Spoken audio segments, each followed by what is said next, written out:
Exclusivo. Delator Tony Garcia conta ao ICL como eram os acordos com Sérgio Moro para grampear juízes do STJ e desembargadores. Chegou a vez dos militares. Polícia Federal faz operação contra general suspeito de ter comandado atos golpistas do 8 de janeiro. Quer dizer que eu tô arrepiado aqui. Meus queridos amigos, minhas queridas amigas do ICL. O recado do ministro Silvio Almeida sobre a votação dos conselhos tutelares no país. Eu quero convidá-los e convidá-las, portanto, a participar desse ato cívico pela democracia do Brasil. O ICL Notícias, segunda edição, está no ar.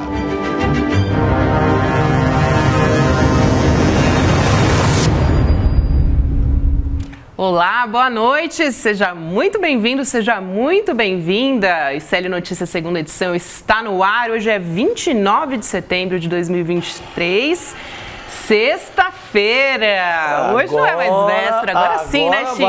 Agora vai. Boa noite, Chico Pinheiro e Chico Sá. Para vocês e para você da Solta comunidade aí, séria, sabe qual é? Graças a Deus, hoje é sexta-feira.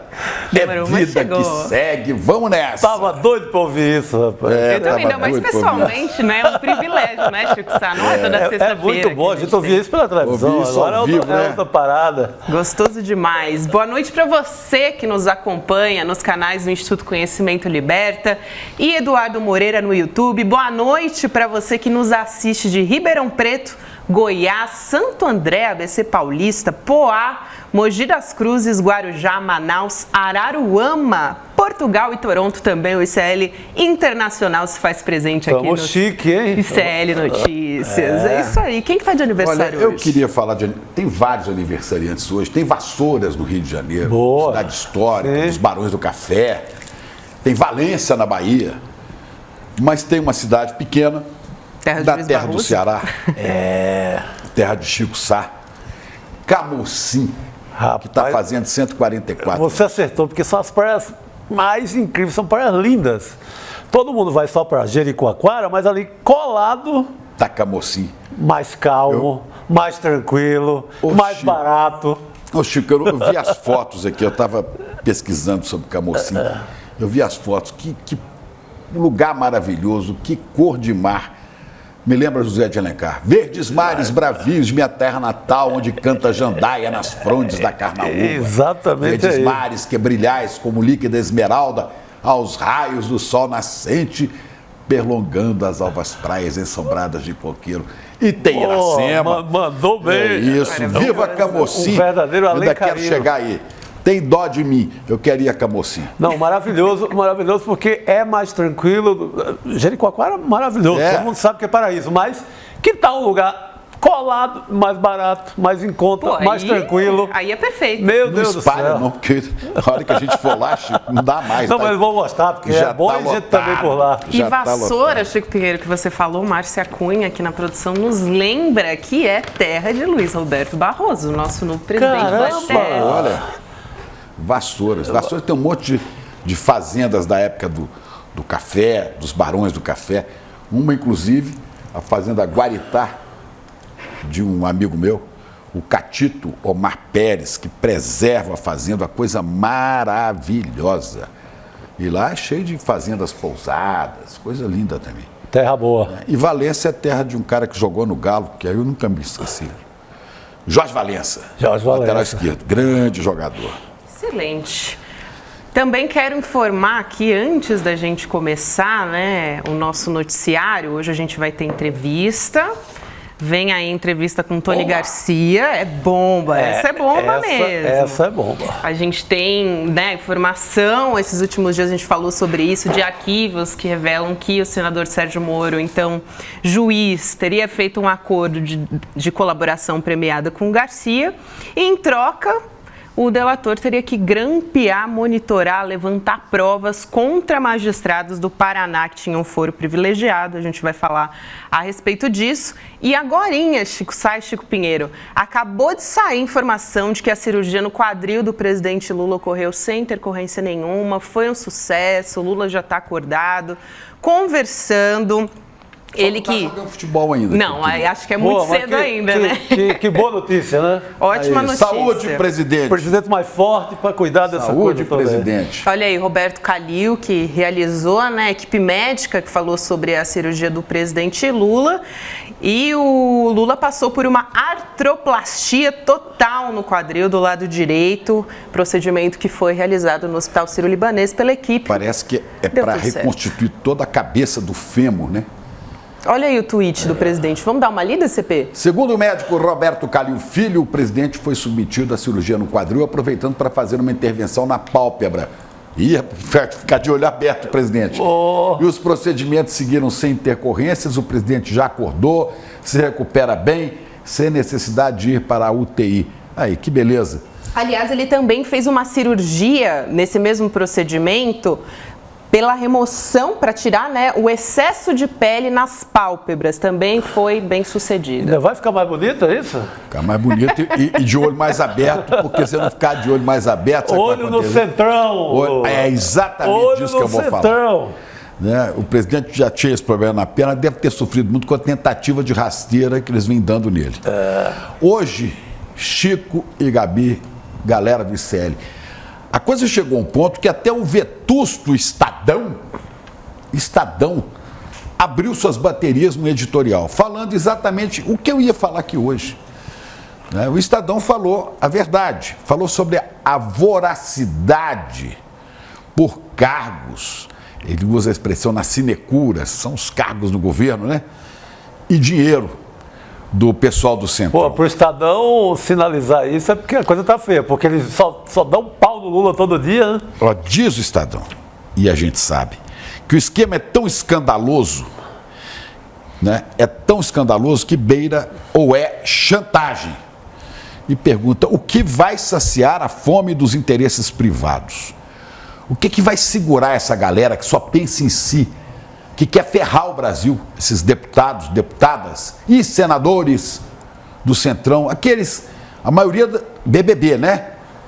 4 Bs, é BBBB. É Bala, Bíblia, Boi e Bolsonaro. E Bolsonaro. É. Não deixando de lado o Bolsonaro, mas é BBB. Sim. Né? Esses caras querem tudo. Já levaram o Ministério dos Esportes, derrubando a ministra que... Botaram lá, como é que chama o cara? Fufuca, né? Fufuquinha. Isso é o filho do Fufuca Médico. Que entrou no lugar de Ana Moser, né? Que é médico e não tem vergonha de sentar na cadeira onde estava a grande ministra que veio do esporte, campeã olímpica. É uma vergonha. Já tomaram portos e aeroportos, né? E agora querem a Caixa. Vem pra Caixa. Querem a Caixa com 12 vice-presidências, de porteira fechada, um curral para encurralar o governo. Ano pré-eleitoral, essa galera chefiada por Arthur Lira quer dinheiro e capilaridade para chegar nas prefeituras e eleger seus deputados. Faz o prefeito agora, arranja grana de emendas para prefeito e daqui a 3 anos e meio, eleição de deputado, os prefeitos elegem de novo, algo pior do que essa vergonha que está aí, que é a maioria dessa Câmara Federal, né? E aí eles vão fazendo chantagem, sabe como? Eles vão fazendo o seguinte, ou o governo me dá o que eu quero, ou eu vou obstruir os trabalhos. Não votamos nada aqui. Mas quanto mais você dá, mais eles querem, né? E vão impedindo o funcionamento da casa, os interesses do país, Chico. É porque não tem limite. Não tem limite. O apetite é sem fim, é pantagruélico, como se dizia antigamente. Pantagruélico. Né? Que se dane o Brasil, para não falar que se ferre o Brasil. Ou como diz minha irmã, para não falar palavrão, dofa-se o Brasil. Dofa-se. Pô, é né? educada, a sua irmã é educada, né? Ela falou assim, não, mas que é isso? Dofa-se. É o que eles pensam no Brasil. Olha, tem um relato que eles emparedaram o ministro das Relações Institucionais, Alexandre Padilha, que tinha que negociar com eles, botaram ele na parede, com pressão, por cargos, por dinheiro, pela Caixa, a tal ponto que eles querem também a FUNASA, a Fundação Nacional de Saúde, que está lá no Ministério da ministra Nízia Trindade, da Saúde. Porque a FUNASA faz obras de recuperação de postos de saúde pelo interior, então isso agrada as regiões e depois esses ratos, porque o nome disso são ratazanas, conseguem se reeleger ou eleger coisa pior ainda. A deputada Laura Carneiro,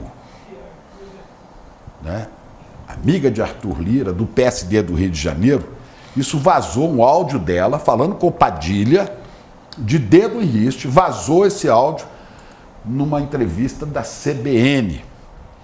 Se a gente dançar, nos pedidos que ela está fazendo, né?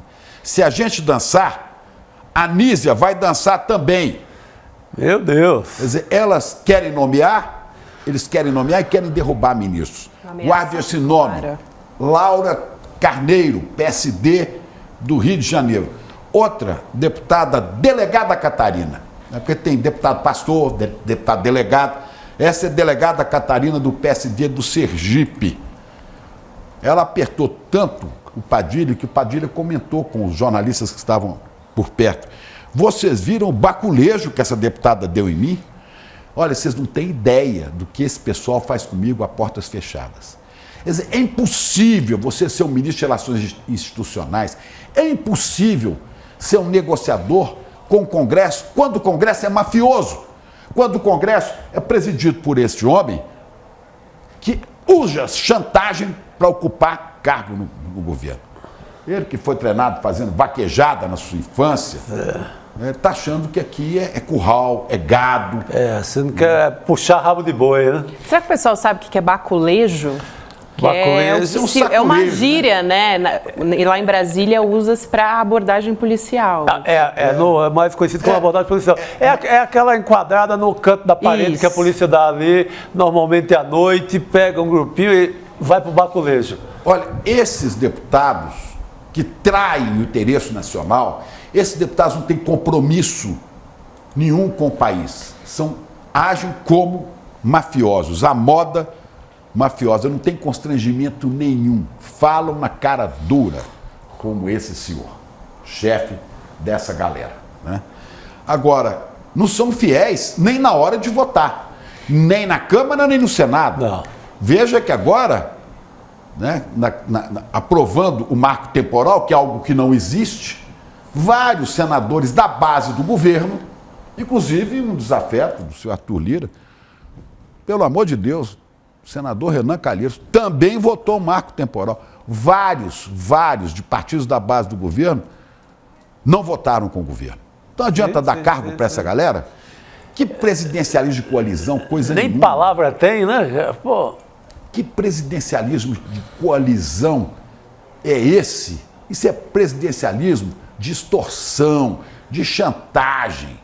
E agora, para mais aumentar a minha decepção, né? E eu quero ver se eu vou recuperar a imagem do presidente do Senado, Rodrigo Pacheco.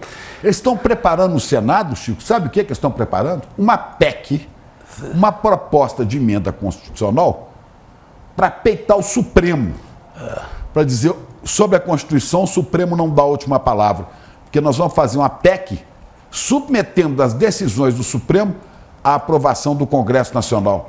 Mas Chico, isso é tão absurdo, porque aí você teria que imaginar o poder legislativo virando um poder corregedor, uma casa revisora. E revisora com esse tipo de gente, né?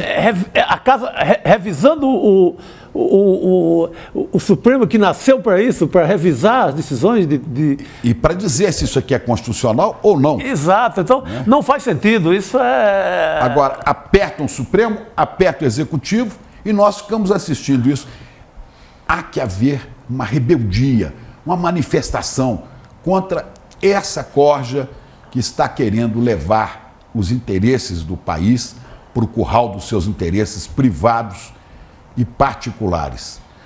senhor Rodrigo Pacheco não vai deixar passar essa PEC, que ela vai ser declarada inconstitucional pelo Supremo, é evidente que é. Sabe onde já houve uma Constituição que permitia que o Supremo não desse a última palavra? Em Israel, que é o modelo deles. Israel, sempre cultuada pelos bolsonaristas, né? Israel, do Netanyahu, e Chico Campos, no Brasil, Francisco Campos, que escreveu para Getúlio a Constituição da Ditadura do Estado Novo, uma Constituição da ditadura, fez coisa parecida, tirou do Supremo a palavra final sobre o que é legal e o que não é legal. Me envergonham, vocês me envergonham. Pacheco, não decepcione Minas Gerais. Ele chegou não lá... merece. O senhor tem que estar mais para Tancredo do que para Chico Campos. Aliás, o senhor é da área do direito. O senhor sabe quem foi Chico Campos?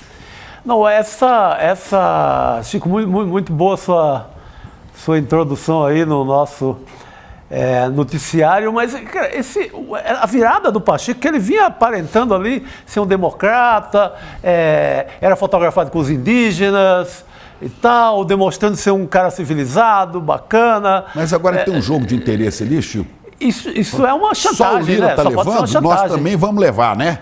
Nós também vamos levar. E mais, tem a sucessão da cadeira dele no Senado, que o Davi Alcolumbre está de olho nela, e eles estão negociando lá como é que divide o mandonismo no Senado. Por favor. O Alcolumbre já influenciou ali a composição dos ministérios do presidente Lula, né? Então Sim. Ele continua Por favor, muito atuante. Seja mais Tancredo e menos Chico Campos, senador Rodrigo Pacheco. Disse tudo, assim Chico. Espero. Muita gente comentando, viu, Chico, a sua fala aqui. A Belbras aqui comentando. É de admirar a capacidade do presidente Lula de lidar com esses carniceiros do Centrão. Sabendo que ele tem minoria na Câmara, tem que ter muito jogo de cintura para não ceder ao Lira.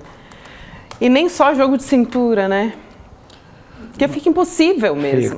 Fica. Em alguns casos fica realmente porque impossível. Eles não dependem nem de popularidade. O presidente depende de popularidade. Eles não dependem sequer de popularidade. Eles podem estar em baixa com a população, tem lá os seus mandatos garantidos por 4 anos e vão manter a chantagem. O efeito que teria é isso que o Chico falou de pressão popular. Também não vejo um ambiente de pressão popular no momento. É isso. Sabe? Então é um momento de dureza.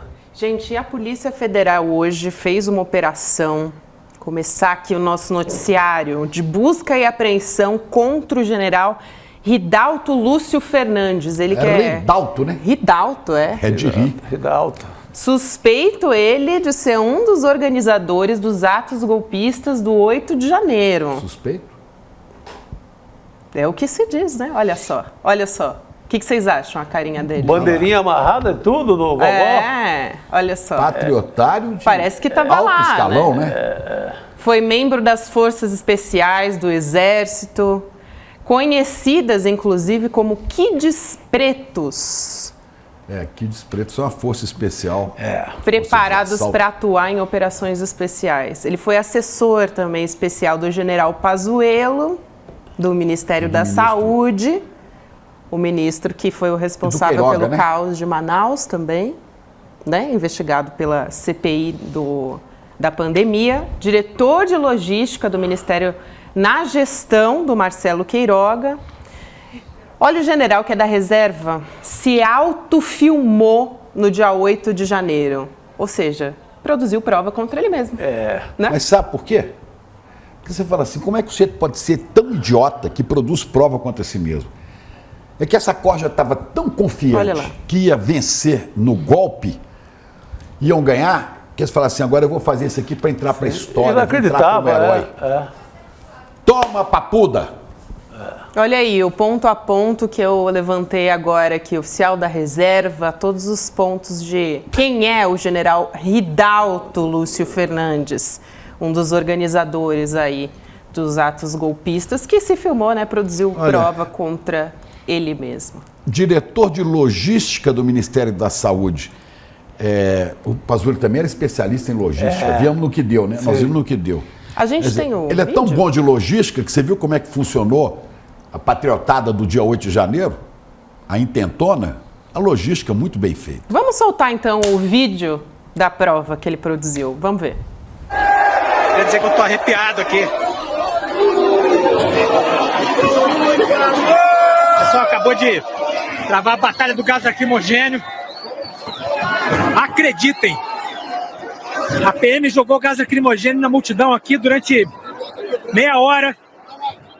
E agora eles estão aqui na frente e o pessoal está aplaudindo a Polícia Militar. Tá aplaudindo a Polícia Militar. Tá aqui, ó.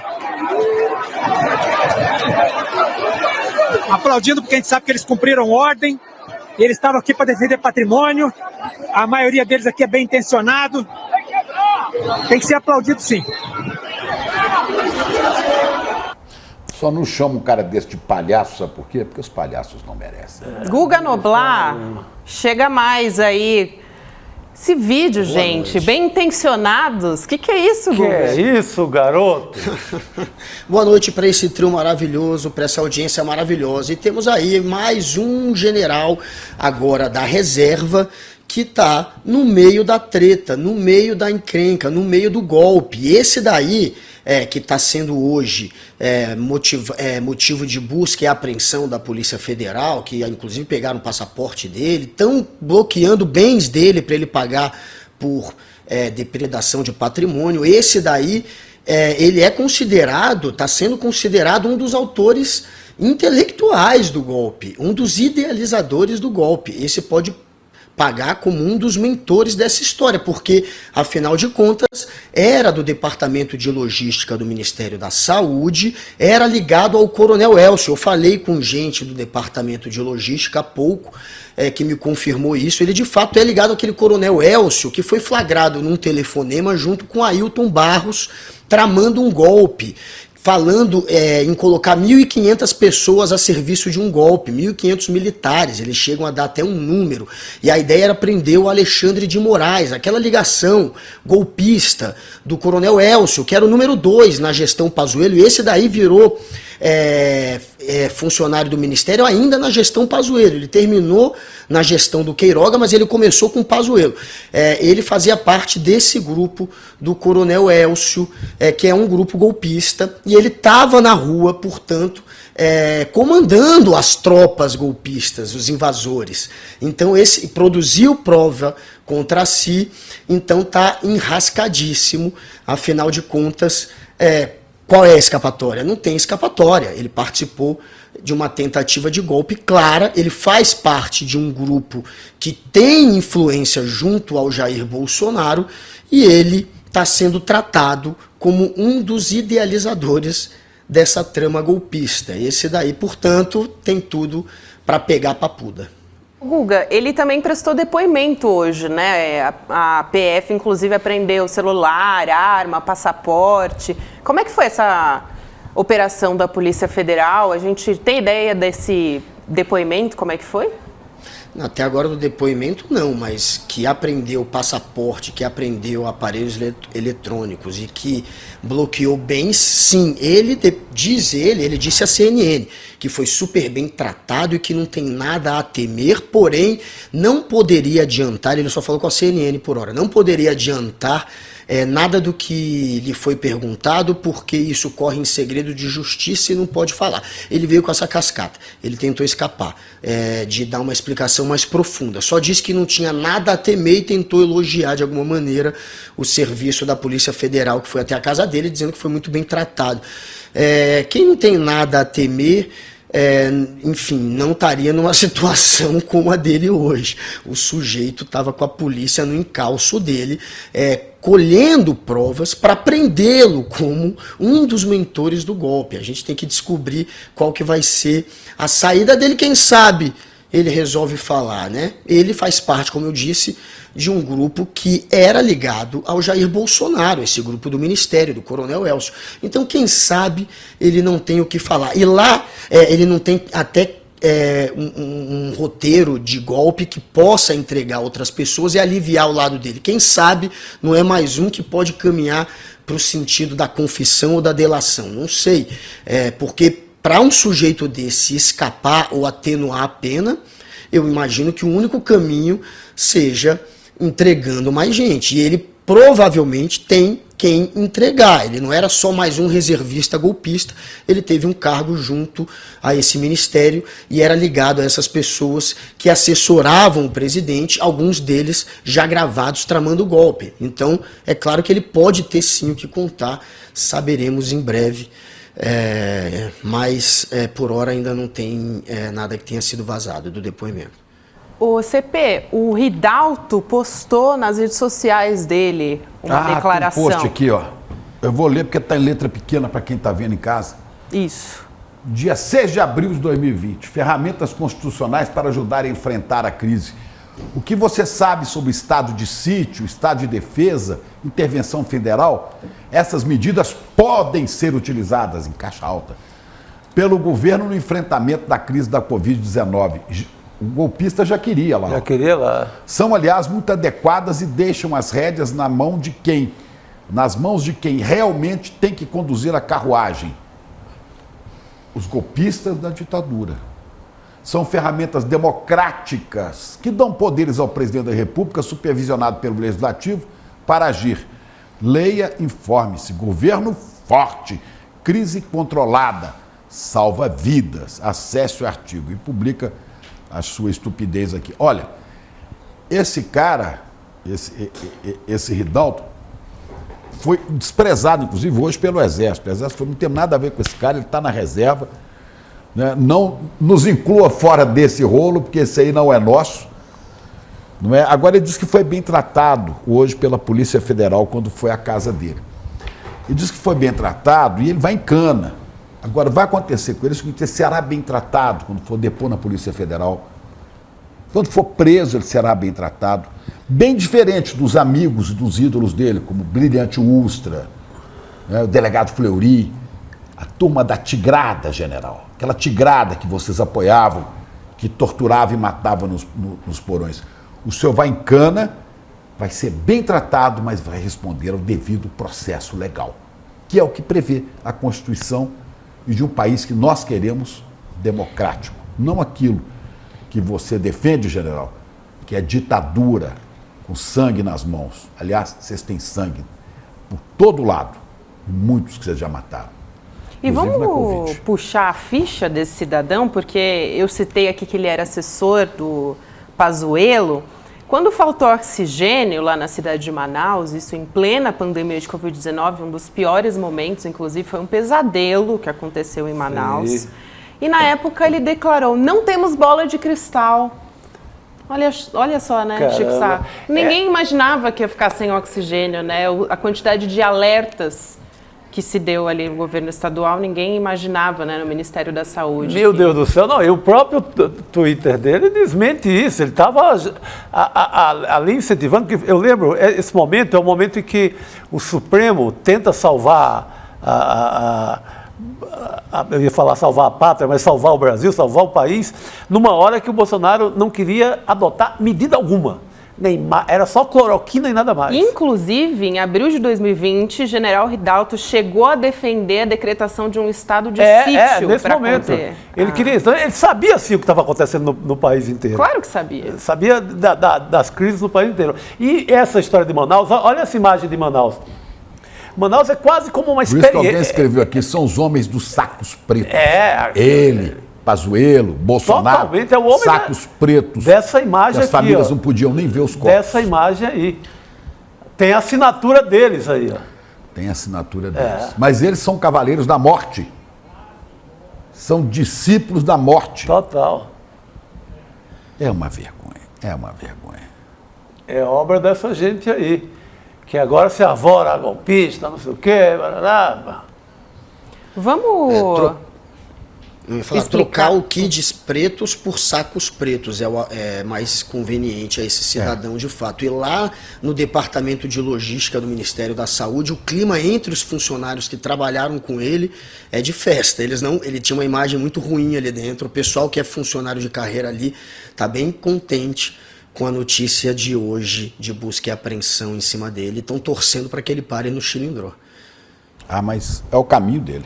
O caminho natural a partir de agora. Salve, doutor Ulisses. Temos ódio à ditadura, ódio e nojo à ditadura. Eu não digo que eu não tenho ódio contra ninguém, mas, general, tenho nojo de você. Tenho nojo de você, de Pazuello, desses abutres que cultuavam sacos pretos onde nossos irmãos eram sepultados. Vocês são uma vergonha. Chico Sá, vamos também falar sobre a história dos kids pretos e explicar um pouco melhor. A gente vai exibir daqui a pouco uma reportagem da revista Piauí. Boa. Mas você sabe dessa história também, né? Os kids pretos são um grupo ali digamos, do serviço sujo do Exército. Dispersar a multidão, fazer...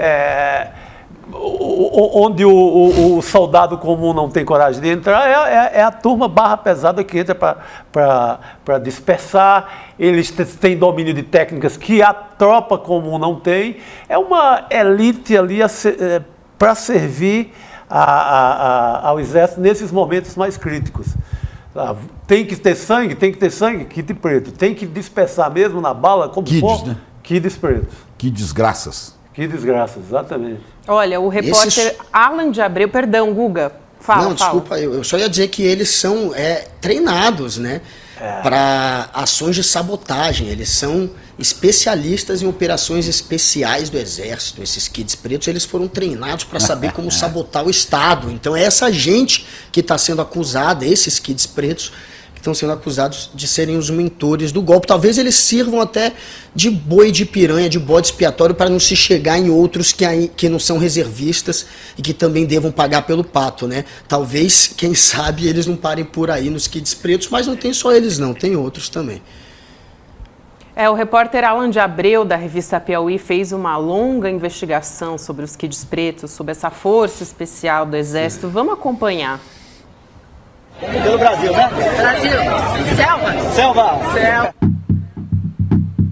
Os indícios de envolvimento direto ou indireto do Exército Brasileiro no 8 de janeiro estão cada vez mais evidentes.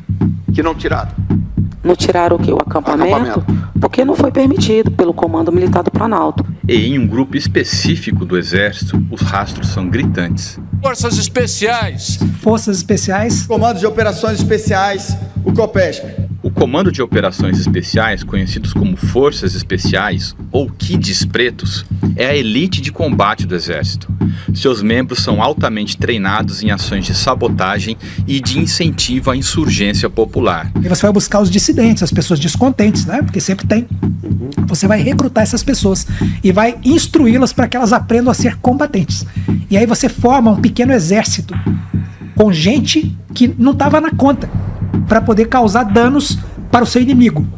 A atuação dos Kids Pretos engloba ataques a pontos sensíveis da infraestrutura, como torres de transmissão elétrica, pontes e aeroportos. Vale tudo para atingir o objetivo. Qualquer missão, em qualquer lugar, a qualquer hora e de qualquer maneira. Esses são lemas cultuados pelo soldado das Forças Especiais do Brasil. O sonho de Bolsonaro sempre foi ser um Kid Preto. Ele fez a prova de ingresso 2 vezes e foi reprovado em ambas. Mesmo assim, permaneceu sempre próximo dos Forças Especiais. E quando chegou ao poder em Brasília, cercou-se de pelo menos 26 kids pretos.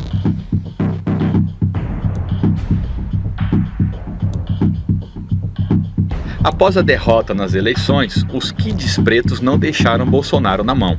Entre dezembro e janeiro de 2022, Brasília foi palco de 2 eventos de natureza golpista, todos protagonizados por civis bolsonaristas acampados em frente ao quartel-general da capital, e todos com digitais de kids pretos. No primeiro deles, em 12 de dezembro, dia em que Lula era diplomado como presidente, os bolsonaristas protestaram contra a detenção de um líder indígena e incendiaram ônibus, automóveis e uma viatura do Corpo de Bombeiros, além de tentar invadir a sede da Polícia Federal em Brasília. A Agência Brasileira de Inteligência detectou que entre os chavantes havia 3 kids pretos infiltrados. Segundo um agente da BIM que conversou com a Piauí sob anonimato por não ter autorização da agência para se manifestar, tudo indica que os militares usaram essas indígenas como massa de manobra, já que em alguns casos o Estatuto do Índio atenua a responsabilidade civil e criminal. E, em janeiro, deu-se a intentona golpista, e kids pretos não deixaram de se manifestar publicamente. O general da reserva Ridalto Lúcio Fernandes, um kid preto que dirigiu o setor de logística do Ministério da Saúde no governo Bolsonaro, divulgou um vídeo em suas redes sociais. Quer dizer que eu tô arrepiado aqui. Só acabou de travar a batalha do gás lacrimogênio. Pelo Twitter, o coronel José Placídio dos Santos apelou ao general Júlio César Arruda, então comandante do Exército e também kid preto. Pediu que se rebelasse contra Lula. De Portugal, o coronel Fernando de Galvão e Albuquerque Montenegro, outro kid preto, também tentou insuflar os golpistas. Além disso, os vídeos do 8 de janeiro mostram ações próprias de quem teve treinamento militar. A posse e uso de granadas tipo GL-310, chamadas bailarinas, usadas pelo Exército para treinamentos militares, inclusive nos cursos dos kids pretos. As polícias do Senado e da Câmara não possuem esse tipo de granada, nem a PM do Distrito Federal. A ação coordenada para derrubar os gradis, com pessoas empurrando em lugares diferentes ao mesmo tempo. O uso dos mesmos gradis como escada para transitar entre os níveis dos diferentes prédios da Praça dos Três Poderes. A divisão quase harmoniosa dos golpistas em 3 grupos ao chegar à Praça dos Três Poderes. Um grupo vai em direção ao Congresso, outro se dirige ao STF e um terceiro caminha para o Palácio do Planalto. Isso, segundo especialistas, denota planejamento, contrariando a tendência natural de toda a multidão de caminhar unida. A procura imediata por mangueiras de incêndio, que espalham água pelo ambiente e minimizam os efeitos do gás lacrimogênio, o uso de luvas de couro para tirar de volta as bombas de gás, que depois de quente, só podem ser recolhidas com luvas. As convocações dos golpistas antes do 8 de janeiro restantes, mas não recomendaram o uso de luvas. Depois da quebradeira, ainda na noite de 8 de janeiro, quando a PM tentou invadir o acampamento para prender os golpistas, o Exército formou um cinturão de soldados com blindados para proteger os manifestantes.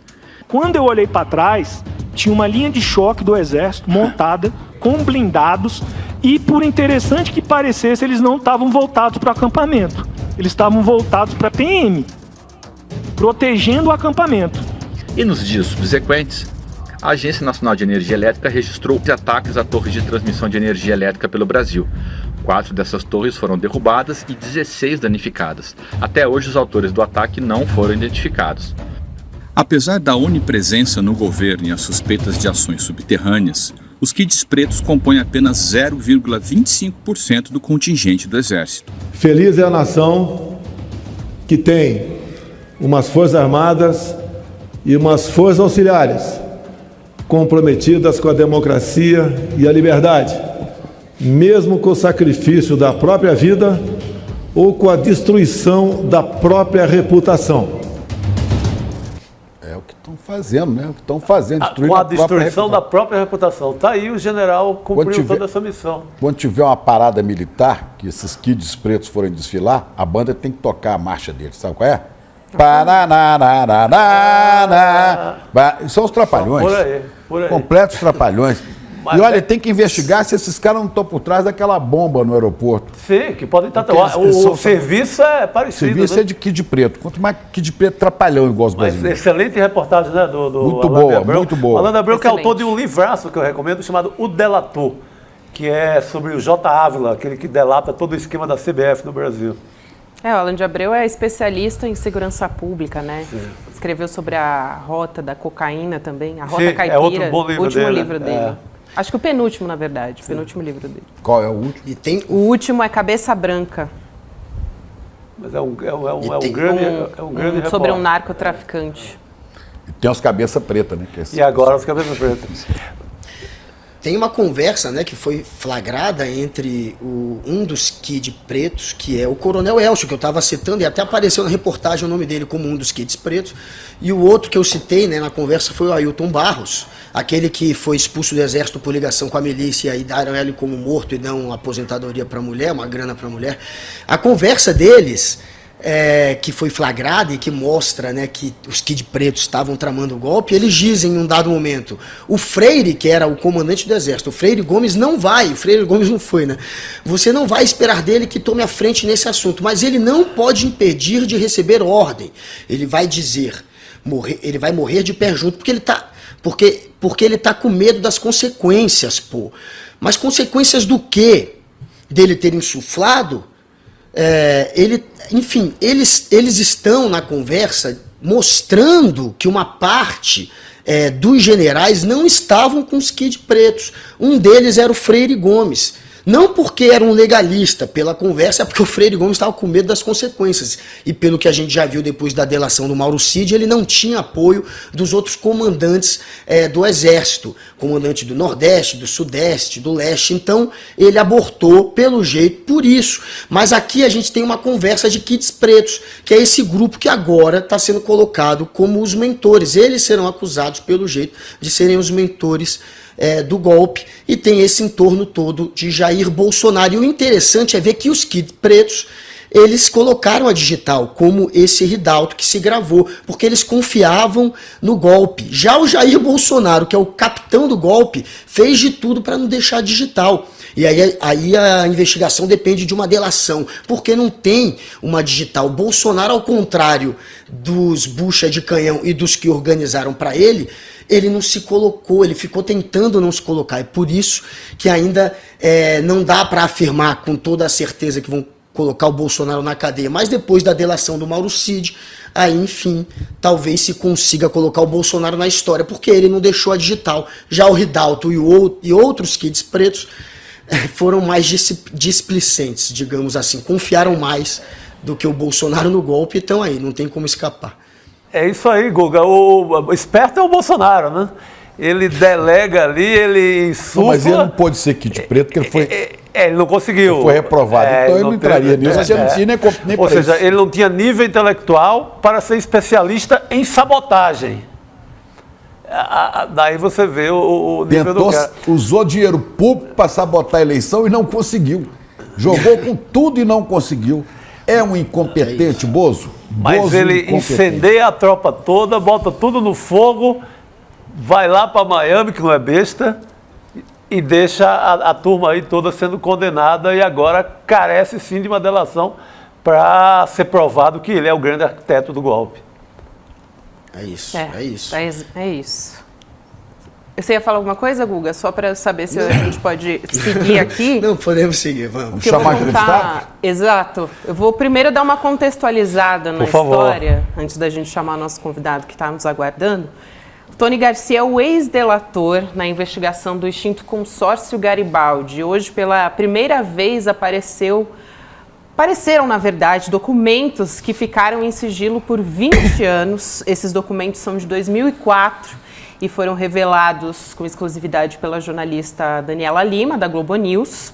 O portal, o 247, já tinha falado que esses documentos existiam, mas eles puderam ser vistos pela primeira vez hoje. O portal 247 foi o nosso colega jornalista Joaquim de Carvalho. Perfeito. Fez foi anteontem à noite, ele fez um relato, parece que fez entrevista com o próprio Tony. Isso. O Joaquim vem apurando essa história e revelando já há um bom tempo. Assim, é o primeiro jornalista de fato que revela o caso, todo esse escândalo, né? Agora temos os documentos que a gente tem Daniela um documento obteve. que mostra o teor dessa conversa entre o Tony Garcia, que era réu, e o Sérgio Moro, o senador Sérgio Moro, que na época era juiz, né? Acho que a gente já pode chamar o Tony aqui para a gente conversar.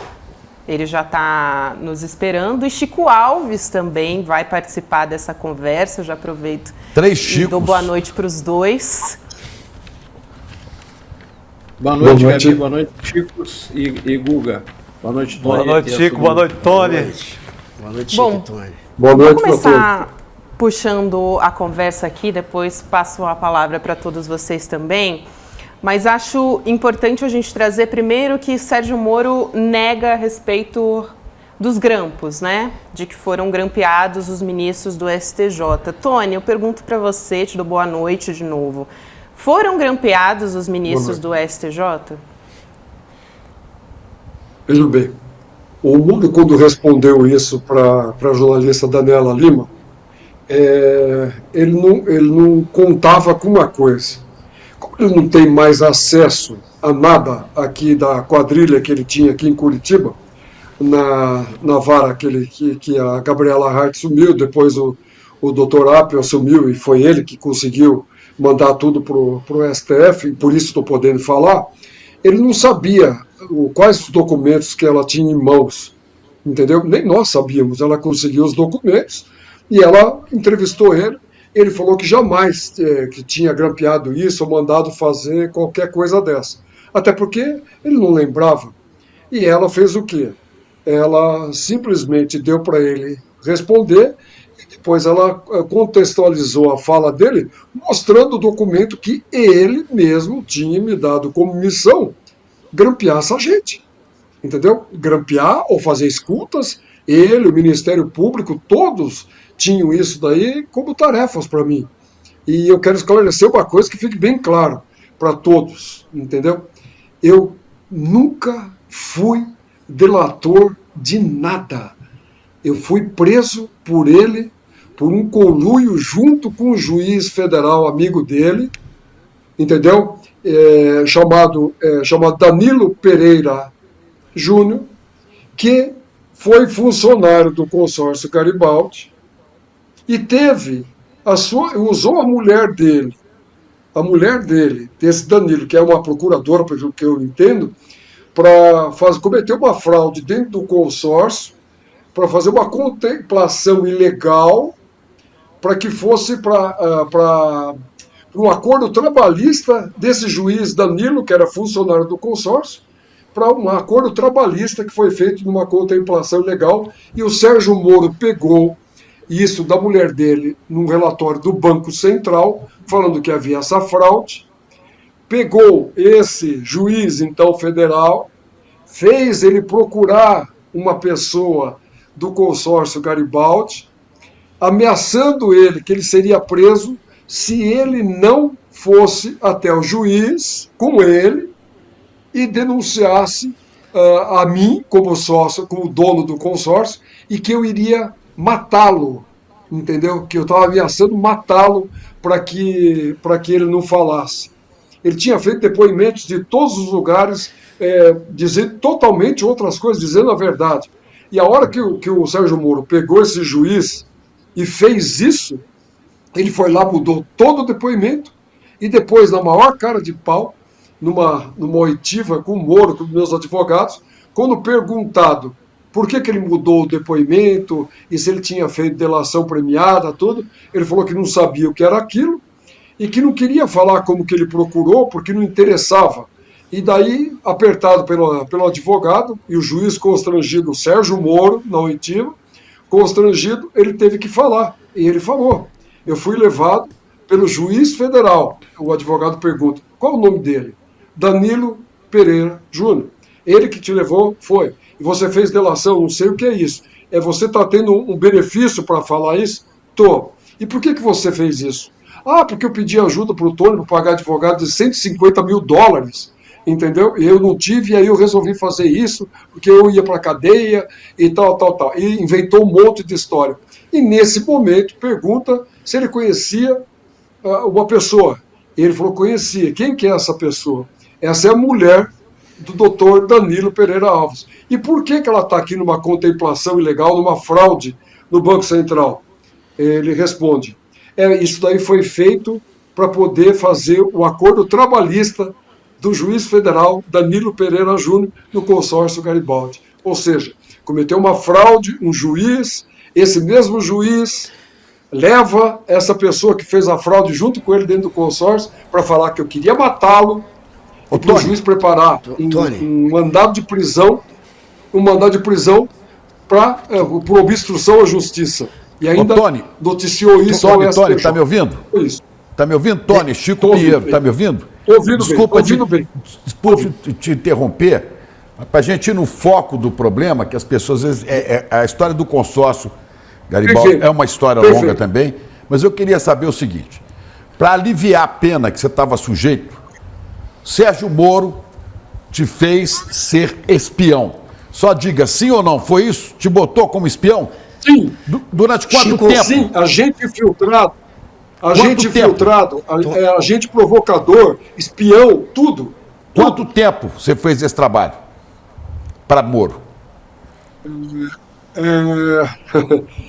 Até 2018.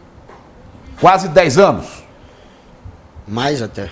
Mais 14 anos. Mais de 10 anos. Desde 2004. Não, 14 anos. Desde 2004. O Sérgio Moro te mandou grampear autoridades do Judiciário? Sim, e quais autoridades? Ministros do STJ, desembargadores do TRF4, mandou você grampear esse pessoal? Mandou grampear, inclusive, presidente do Tribunal de Contas aqui, deputados federais. Mas mandou grampear ou foi grampeado? Essa é Você conseguiu grampear, Tony? Quem são os grampeados? Consegui grampear. Quem são os grampeados? Dr. Hans Hevergin, que é aqui do Paraná, foi presidente do Tribunal de Contas do Paraná. Entendeu? Ele foi grampeado no meu escritório com acompanhamento da Polícia Federal numa sala que ele me obrigou a levar ele. Não podia nunca ter feito isso. E está lá. Eu tenho todos os relatórios hoje desse agente que me acompanhava, com os relatórios das gravações que foram feitas. E fora isso, eu fornecia telefones dessas autoridades para um agente da BIM, e ele fazia dentro do hotel que eu paguei para ele, a mando do Sérgio Moro, e dei um carro para ele, um Gol, para ele andar, para ele circular na cidade. Eu tive que pagar dinheiro, e eu levava os telefones para eles dessas autoridades para ele grampear. E Quem ele mais fazia foi isso grampeado? dentro de um hotel com um guardião. Quem mais você teve que grampear? Políticos? Alguém do TRF4? Deputados federais. Eles queriam o grampo do Janene, o José Janene. José Janene.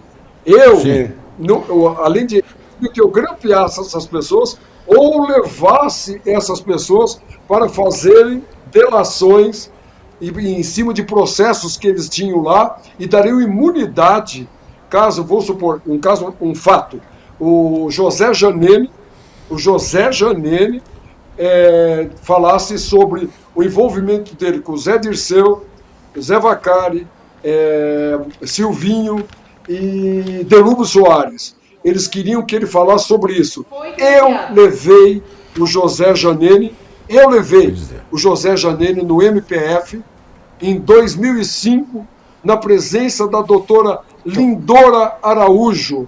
Eu levei ele nessa reunião, tinha 6 ou 7 procuradores, todos esses da República de Curitiba, na sala quando eu levei o Janene. E isso também tem toda a comprovação nesses anexos que nós mandamos na petição nossa ontem. Qual era o papel da Lindora nesse momento? Ela era subprocuradora, e para eles darem um grau de legalidade nisso tudo, eles convidaram ela para estar lá para ouvir o Janene. Mas me fizeram essa era uma missão minha. E eu levei um deputado federal, entendeu? E aí, quando eu cheguei lá, me dei de cara, eu nem sabia quem ela era. Aí eles me apresentaram, entendeu? E ela também nem sabia o que estava acontecendo. Tanto é que no outro dia ela participou de uma reunião junto comigo, que ela falou que o dia anterior tinha sido uma coisa fatídica, que ela nem sabia o que ela tinha ido fazer lá. Foi bem assim que ela se reportou, e esse tipo de coisa eu já divulguei aí, inclusive essas conversas que eu fiz, essas gravações, para me proteger um dia. Então a doutora Lindora esteve lá nessa época, em 2005. E a festa da cueca? A festa que teria havido em Curitiba, onde havia juízes do Tribunal Regional Federal da 4ª Região e outras pessoas com prostitutas, que Sérgio Moro teria pedido para você ir gravar. Isso aconteceu? Houve a festa da cueca? Veja bem, aí é uma coisa que tem uma confusão nisso daí. Ele não pediu para eu gravar isso. O que ele queria era, de todo jeito, pegar o Roberto Bertoldo, que havia, segundo o que estava acontecendo, nessa época que aconteceu, eu estava preso, o Sérgio Moro tinha mandado me prender, então tinha acontecido aqui, tinha uma conversa de que o Bertoldo teria torturado o sócio dele, tinha até um processo nisso, e que para tirar dele umas gravações que ele teria feito de desembargadores recebendo dinheiro no escritório do Bertoldo e dele, e que teria filmado uma suposta festa da cueca no ano um ano anterior, que tinha vindo para cá os desembargadores, que ele mandou 2 jatinhos buscar esses desembargadores. O Sérgio Moro, ele porque queria essas fitas que o Bertoldo havia tirado, segundo o que falavam, né, em tortura do sócio dele, esqueci o nome dele, agora eu já vou lembrar. Aí eles queriam pegar essa fita dele. E me pediu para conseguir isso, oferecendo ao Bertoldo imunidade. Veja bem, réu, ele pediu para eu levar o Bertoldo, oferecer imunidade para ele, para entregar essa fita para ele, Guga. o Sérgio Moro. Essa conversa foi gravada pelos agentes federais, porque eu tinha 2 aparelhos telefônicos que ficavam abertos 24 horas. Isso está tudo nos autos. E eu fui com ele até o aeroporto, fui com o motorista atrás de mim, e esse telefone aberto, e eu oferecendo isso para o Bertoldo. Tá? E o Bertoldo ainda falou um monte de palavrão, xingou o Sérgio Moro, xingou todo mundo, falou que não ia fazer nada, que isso aí era um problema de STF, STJ, e que ele não ia entregar nada para esse juiz Zeca. Falou isso, e eles estavam ouvindo tudo isso, e não conseguiram pegar essa fita do Bertoldo. Tony, eu vou te interromper para dar um pouco de ritmo aqui para o Chico Alves, para o Guga poder perguntar também. Guga, vai lá, por favor.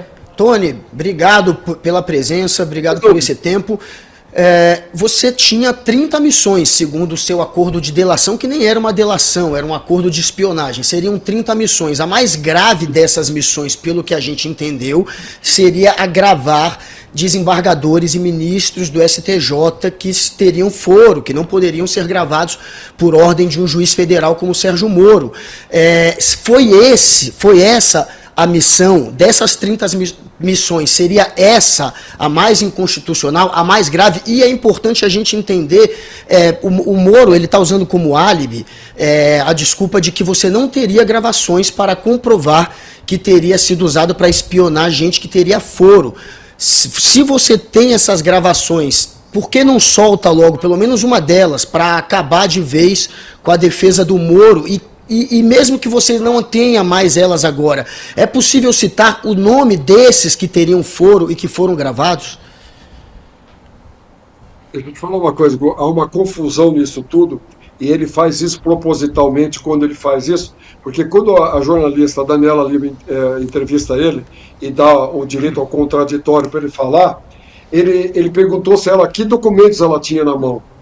E ele não sabia que documento que ela tinha na mão. E ele respondeu o quê?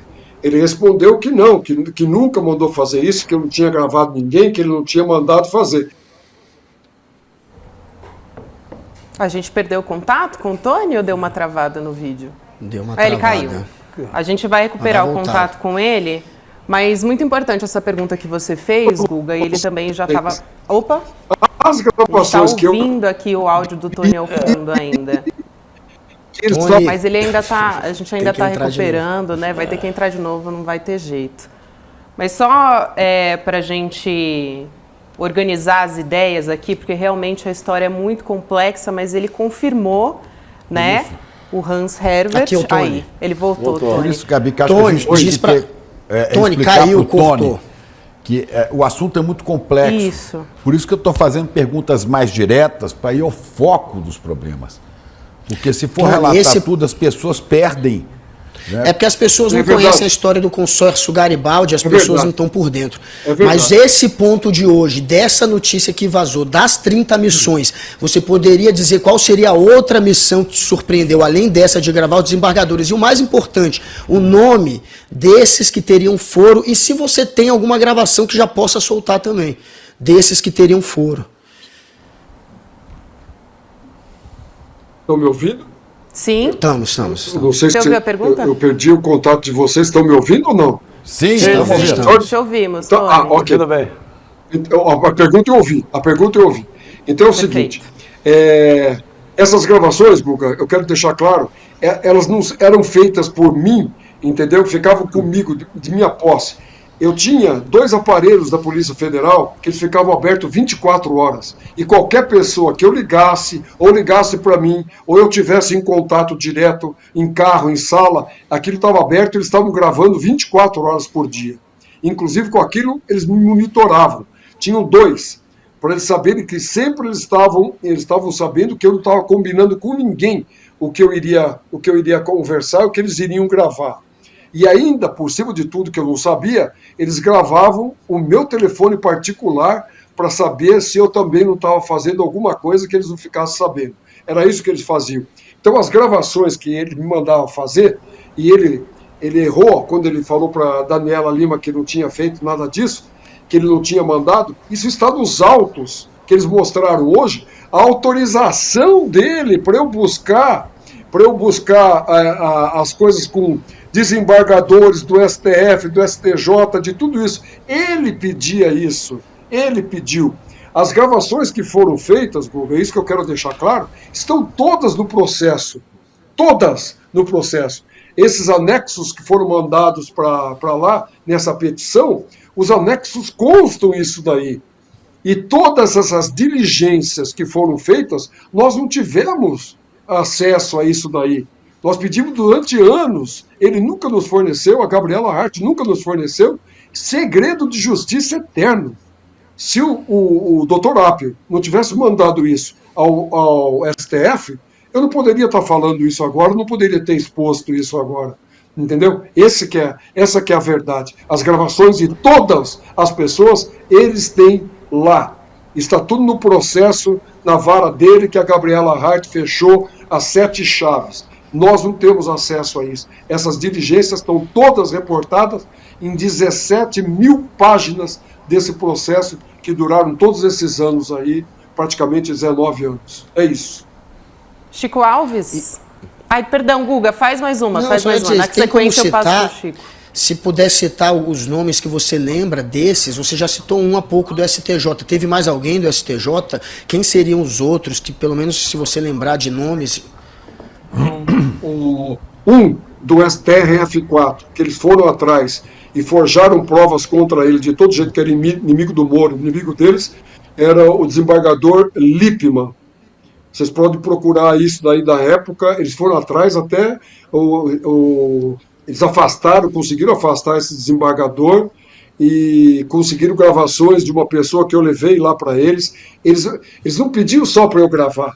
Se eu não conseguisse gravar, se eu não tivesse acesso, eles queriam que eu levasse as pessoas que pudessem gravar, ou as pessoas que pudessem falar dos fatos para eles.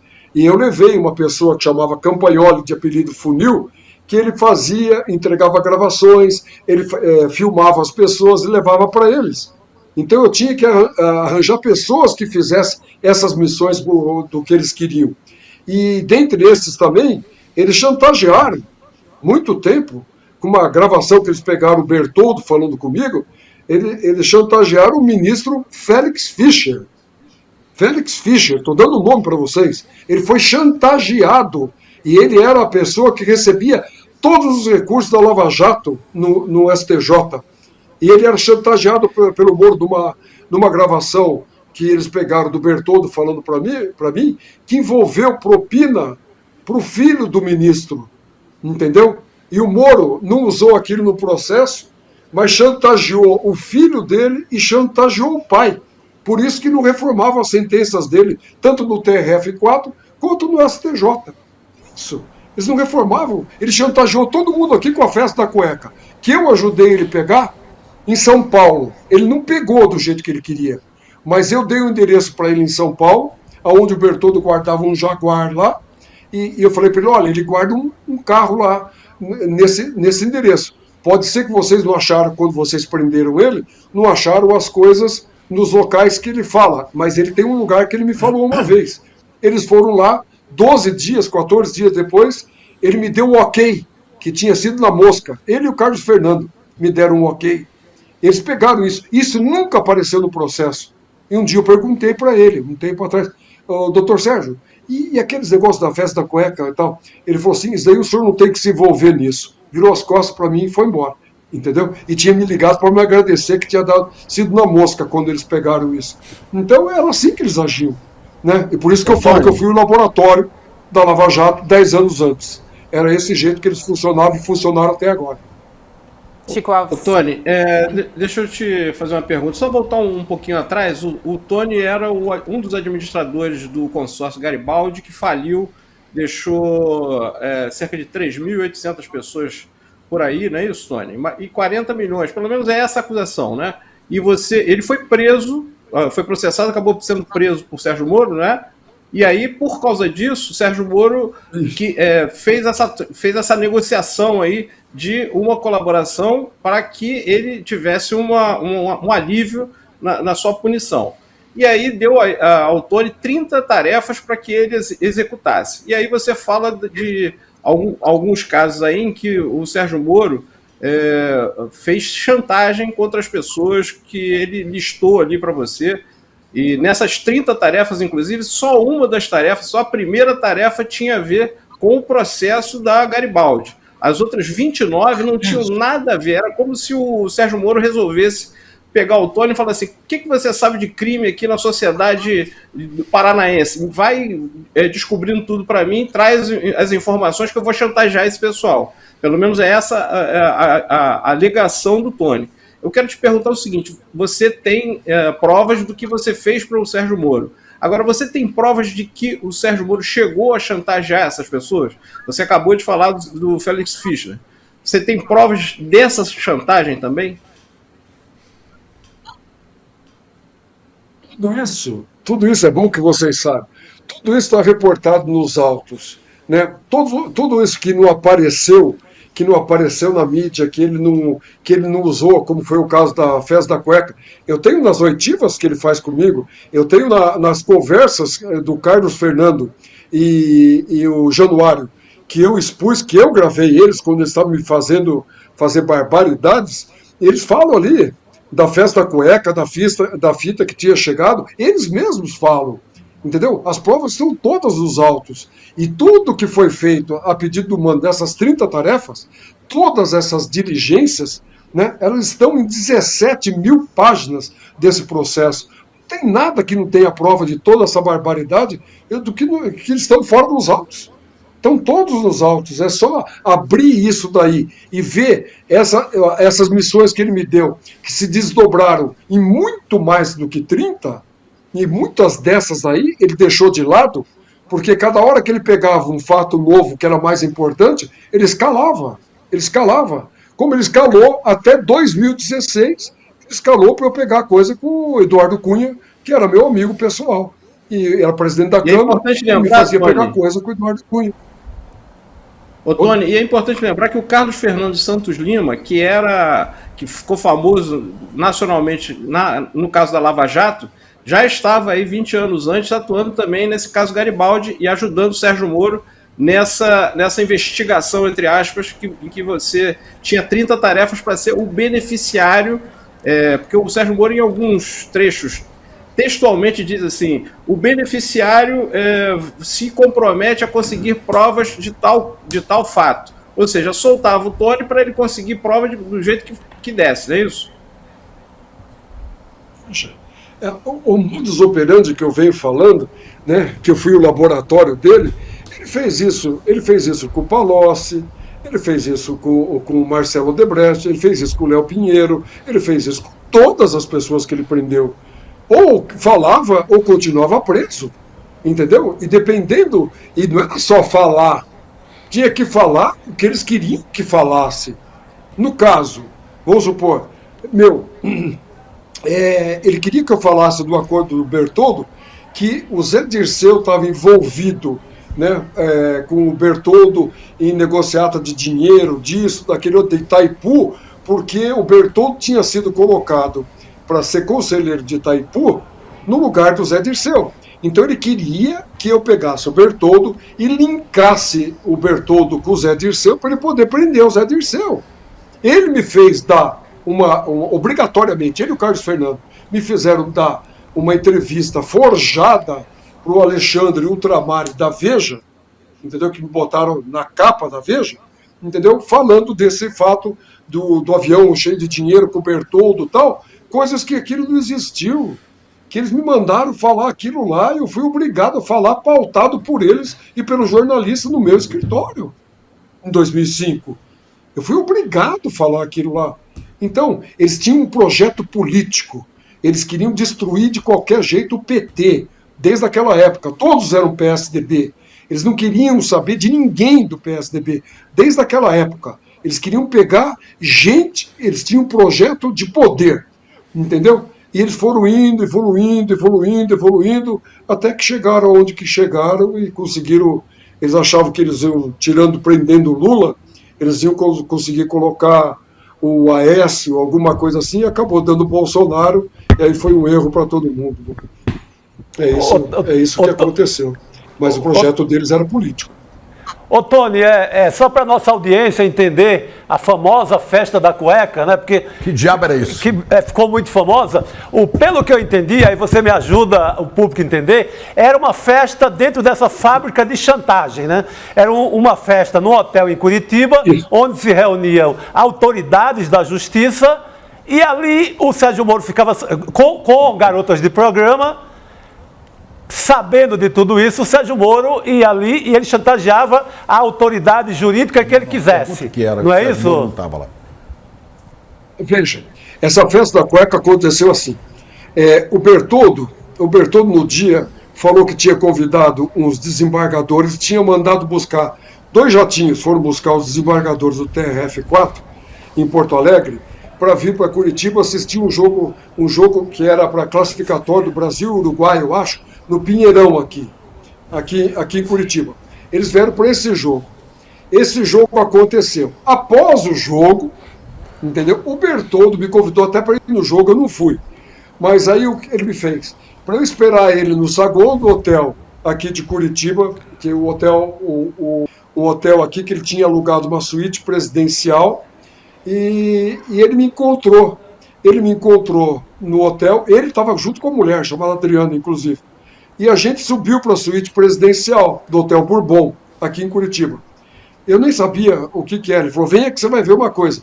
A hora que nós abrimos a porta assim, eu me dei de cara com um monte de mulheres seminuas e um monte de homem, entendeu? De camisa, gravata, sem calça, sapato meio e cueca. E ele me falou que aquilo era a festa da cueca. E as prostitutas que estavam ali, e tinha os desembargadores, tinha mais convidados, e esse sócio dele, que chamava-se Sérgio Costa, gravou essa festa. Gravou a festa da cueca. Entendeu? E foi isso tudo que desencadeou esse nome Festa da Cueca, que foi apelidado assim, e isso depois ele queria pegar essa fita de qualquer jeito, que eu ajudei ele a pegar em São Paulo, entendeu? E ele não botou no processo e usou para chantagear todo mundo. É isso daí. Quem estava na Festa da Cueca, Tony? Tinham pelo menos, que eu sei, 8 desembargadores. Eu não conheci nenhum. Que eu entrei na porta, a hora que eu vi aquilo, desembargadores do TRF4. Entendeu? Do TJ, desembargador do TJ do Paraná ou do TRF4? Não. TRF4. Desembargadores federais. Sim, era o que interessava, era lá. O doutor Malucelli estava lá? Veja, esse daí eu acho que não era da época dele, mas tem 2 que o próprio Januário falando para mim, eu até botei essa gravação que eu fiz dele, ele e o Carlos Fernando conversando, 2 deles, entendeu? Até se anteciparam quando o Moro levou as gravações para eles, que achavam que aquilo ia vir no processo, e acabaram se separando das mulheres. Contaram para as mulheres que tinha acontecido, entendeu? Aí no Januário faz gozação que um deles apareceu com o olho roxo, que tinha apanhado da mulher. Eram desembargadores federais na festa. Tem algum desembargador? Eu fiquei ali, o quê? 3 minutos, e depois eu fiquei sabendo que isso tinha uma gravação. Tem algum desembargador que continua no TRF4 que estava nessa festa? Quem é? Do jeito que eles falavam, ali o desembargador que ele me falou que estava lá, que tinha se aposentado, era um tal de Dirceu. Eu não conhecia nenhum, eu não tinha. A hora que eu olhei aquilo lá, eu não vi. Eu vi um monte de gente que não tinha nem ideia do que era, um monte de prostituta. Mas um que ele falava que era o presidente do tribunal, que era inimigo do Moro, que eles queriam pegar, que era o tal de Dirceu. Dirceu de Almeida? Era esse daí, eu sei. Oi? Dirceu de Almeida? Eu não sei bem, eu sei que ele era o presidente nessa época que foi, que ele fez essa festa, e era quem eles queriam pegar. Um deles era esse daí. Guga. E o outro que eles queriam pegar, não sei se estava lá, que era esse Lippmann, que eles queriam pegar também não sei se estava lá ou não. Tony, esclarece só uma dúvida. Tem um relatório da Polícia Federal que fala em uma ligação, que a própria polícia, portanto, comprova uma ligação entre você e o Sérgio Moro em 2005, que durou 1 hora essa ligação. Ela está ali num relatório da Polícia Federal e pode comprovar essa sua relação de espião. Talvez possa ser um indício dessa sua relação de espião. Você lembra qual foi o assunto que vocês conversaram nesse longo telefonema? Veja, às vezes ele me ligava e falava, ele me ligava num telefone que eu tinha para falar com ele, para falar com os policiais federais e com esse agente da BIM, e com o Carlos Fernando e o Januário. Então o que acontece? Quando ele me ligava, ou era para reclamar de alguma coisa que não tinha sido do jeito que ele queria, entendeu? Ou para me dar alguma notícia. Nesse dia eu não posso precisar, eu vi isso agora, também não tinha acesso a isso, a essas diligências que eram passadas para ele. Eu só estou vendo isso agora, são 17 mil páginas. Eu não tive acesso para poder ler isso com calma. Mas quando ele me falava isso, primeiro, ele não queria que eu tivesse advogado junto. Nunca. Ele não queria que fizesse petição. Ele me ameaçava o tempo inteiro de não falar com os advogados. Entendeu? Do que eu estava fazendo. Porque estava vazando, que se isso vazasse, isso daí ia ser muito ruim para mim no acordo. Ele vivia me chantageando. E quando ele queria alguma coisa em particular, como o dia que ele pegou a fita da cueca em São Paulo, no endereço que eu dei para ele me ligou parabenizando. No alvo. Essa daí nós já podemos considerar que a missão cumprida. Ele sempre falava isso para mim. E nunca estava cumprida.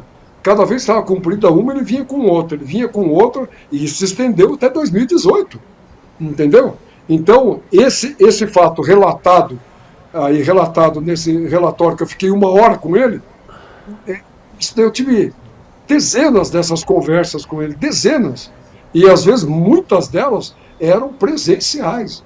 Ele mandava a doutora Ivanice, que era a diretora da vara aqui de Curitiba dele, me ligar. Ela falou: o doutor quer falar com você. Eu falava: com ou sem? Ela sabia o que eu estava falando, advogado ou sem? Ela falava: sempre sem. Entendeu? Eu ia lá, ele fechava a porta, falava comigo, pedia para eu chamar pessoas, para levar pessoas, para fazer isso, ele me dava as ordens e eu saía de lá e ia embora. Era assim que ele fazia. Ô Tony, por que para o nosso público entender, por que você resolve contar isso tudo? Em que momento você dá fim a essa longa relação de 14 anos, uma relação muito pesada, né? De você sendo submetido a missões que não acabavam nunca, você fazendo um trabalho meio de Ministério Público também, meio de juiz, de policial, infiltrado. E em que hora e por que você resolve abandonar o Sérgio Moro, que foi com quem teve uma longa relação, né? Um relacionamento de 14 anos, talvez o infiltrado com maior número de anos ao longo de um juiz, ao longo de uma autoridade no país. Veja bem, é isso que eu preciso explicar. Eu tentei fazer isso em 2006, eu tentei me livrar dele quando ele começou a me dar um monte de tarefa que envolvia e a mim aprender amigos meus, entendeu? E eu tinha que me adiantar e falar para ele: não prenda, eu trago eles para depor aqui. E você vai ver que não é nada disso daí. Eu não vou gravar eles. Eu comecei a me opor ao que ele queria fazer. E a partir desse momento, ele começou a ver que eu estava criando resistência e ele começava a me apertar. Eu contratei em 2006, vocês podem checar isso daí com ele mesmo, eu contratei o doutor Aristides Junqueira, em 2006. Ele esteve comigo aqui em Curitiba, ele veio aqui, ele olhou o meu acordo, ele não tinha as tarefas na mão dele, mas ele olhou o que eu tinha assinado, mais ou menos o que eu tinha que fazer, e eu contratei ele para ele quebrar o meu acordo, que eu queria quebrar o meu acordo, que eu estava sendo chantageado, eu não aguentava mais aquilo, que não teria fim. Ele olhou o acordo e falou para mim: isso que eu estou vendo aqui é uma coisa que eu jamais vi em direito na minha vida. O doutor Aristides Junqueira, ele foi procurador-geral da República, foi o que fez o impeachment do Collor. Uma pessoa ultra capacitada, honesta. Eu estaria contratando ele, pagando ele para fazer uma coisa. Ele não aceitou a causa, sabe por quê? Ele falou para mim, Tônio, que eu estou vendo aqui, e essa gente, sabe, aqui, o juiz, o Ministério Público e o TRF4, comprometido desse jeito, se eu tento fazer isso daqui para você, é capaz esse juiz prender nós dois, colocar numa masmorra e jogar a chave fora. Então eu não vou te falar, seria muito bom para mim uma causa dessa, mas eu não posso fazer isso, eu vou te aconselhar. Siga com teus advogados e no momento oportuno, se você tiver condições de trazer isso à baila, entendeu? Todas as pessoas que assinarem isso daqui, eles vão presos. Isso aqui não existe no nosso ordenamento jurídico, entendeu? Isso é crime que eles estão fazendo com você. Agora, eu falar para você que eu vou te livrar dessa, eu não quero assumir essa responsabilidade. E isso eu pude fazer só quando? Por que eu pude fazer isso agora?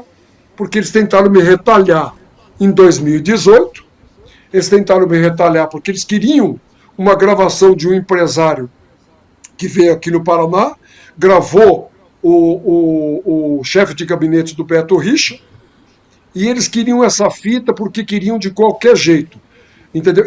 E essa gravação estava só comigo, que o empresário gravou com um telefone meu, que eu não usava mais, um iPhone 4, e essa gravação só eu tinha, nem o empresário tinha.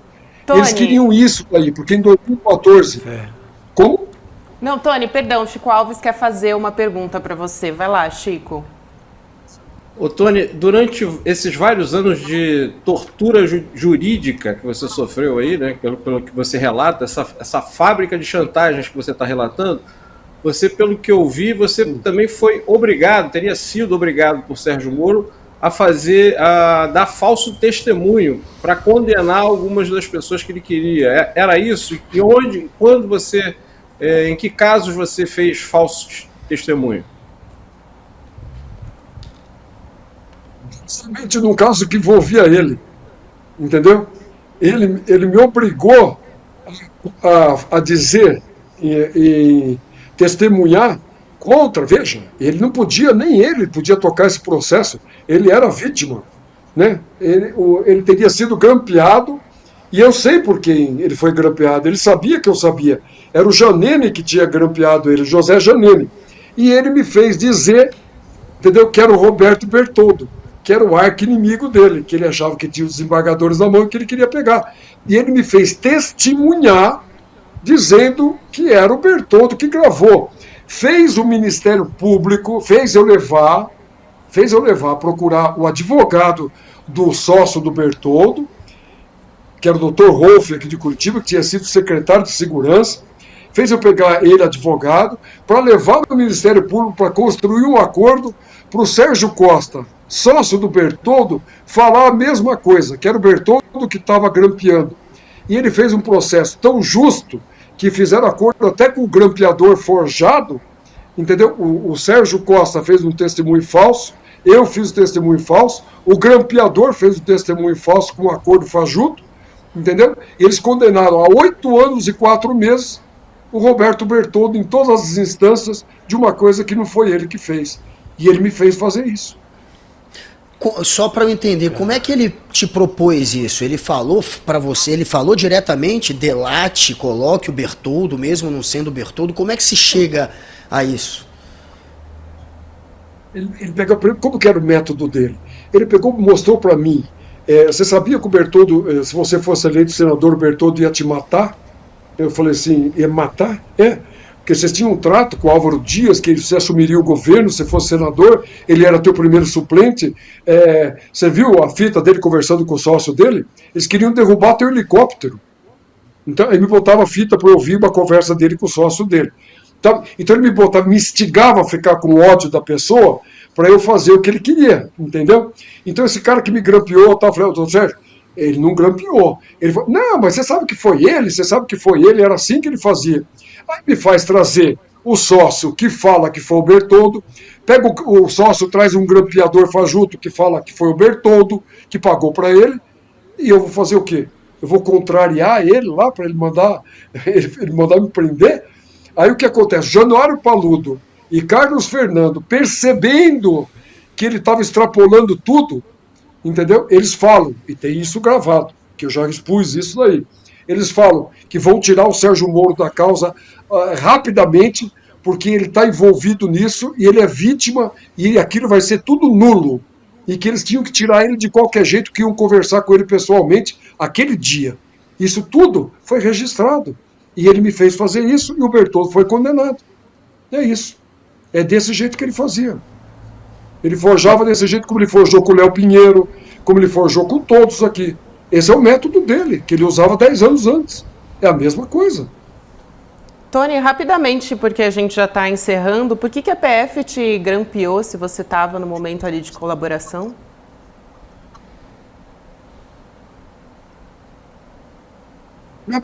Porque era combinado, estava no acordo, eles me acompanhariam 24 horas por dia, eu tinha 2 telefones que eles me entregaram, que o telefone mesmo desligado, ficava o microfone aberto 24 horas por dia.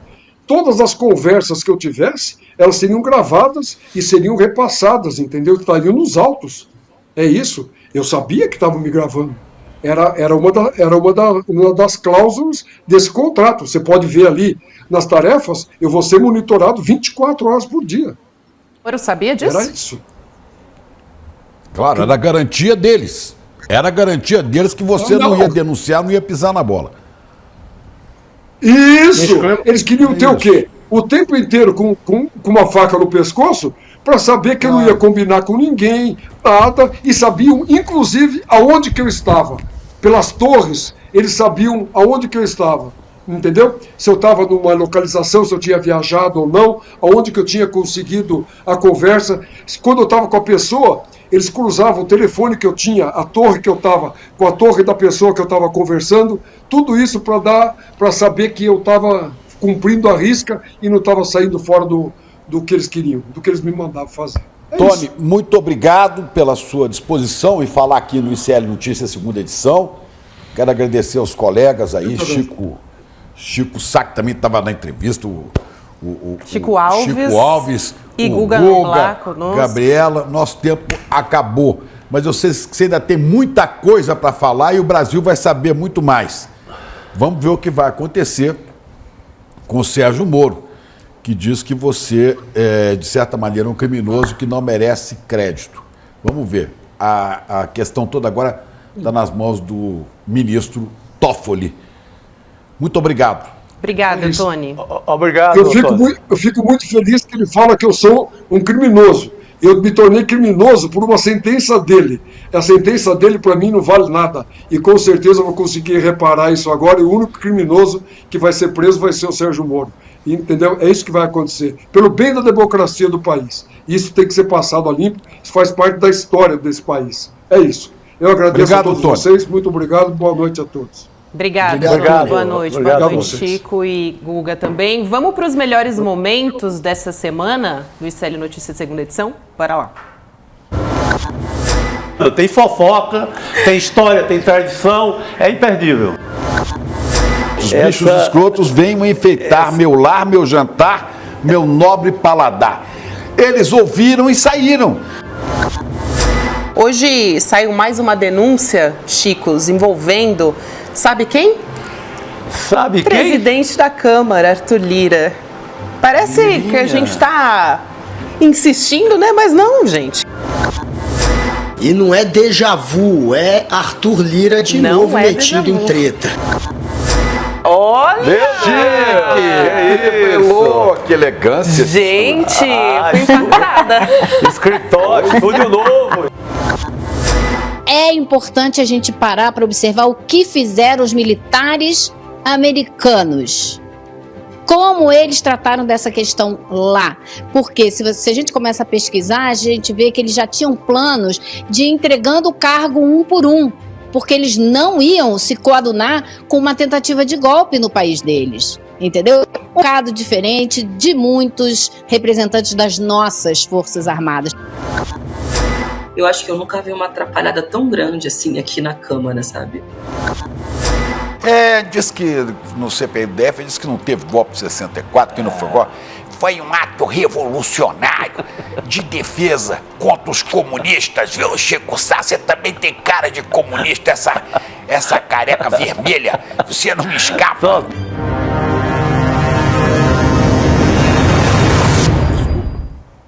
Aí, melhores momentos da semana. Quente. Semaninha quente, né? Semaninha quente.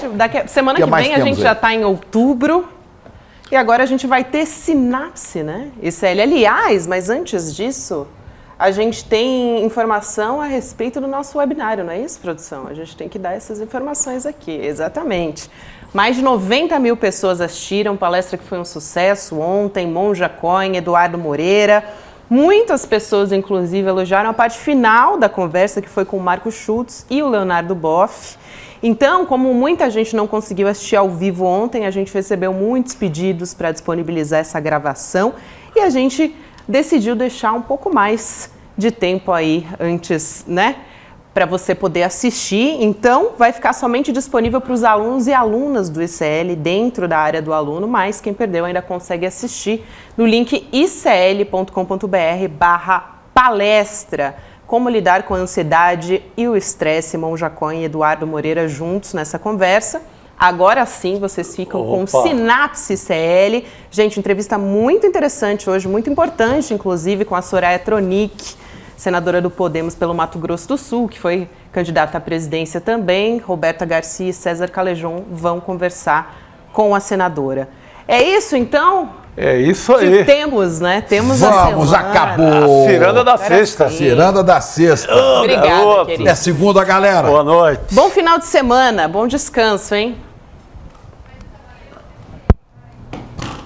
Olá, gente, que incrível encontro que a gente teve com a Monja Coin na aula que ela deu para a comunidade do ICL, como vencer o estresse e a ansiedade. Quanta sabedoria, quanto amor, quanta luz e quantos conselhos práticos para as pessoas poderem aplicar nas suas vidas. Muita gente que assistiu a aula está pedindo para assistir de novo e muita gente que acabou não conseguindo assistir está pedindo para a gente liberar o replay da aula. A gente resolveu liberar o replay da aula, mas o prazo para poder assistir o replay, ele está se esgotando. Então vai na minha e segue a dica, clica agora no link que vai estar junto com esse vídeo e assiste o replay antes dele sair do ar. No final da aula, a gente preparou uma surpresa maravilhosa, até para brindar essa oportunidade que a gente teve com o Monja Coin, para todo mundo poder fazer parte do ICL. Então não deixa de assistir no finalzinho não, porque eu acho que você pode ficar muito feliz com essa oportunidade de fazer parte da comunidade que tem acesso aos cursos do ICL. Boa aula, aproveitem e usem esses ensinamentos para a gente fazer um mundo melhor.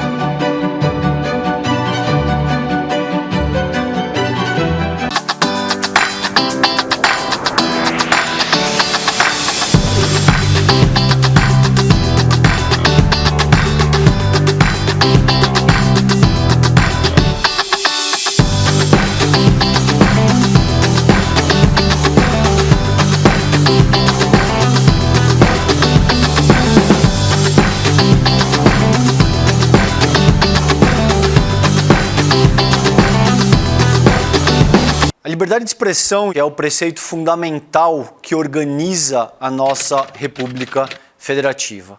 É um valor constitucional que deve ser respeitado, porque sem a liberdade de expressão e, sobretudo, sem a liberdade de imprensa, não existe o adequado funcionamento daquilo que a gente chama de nação.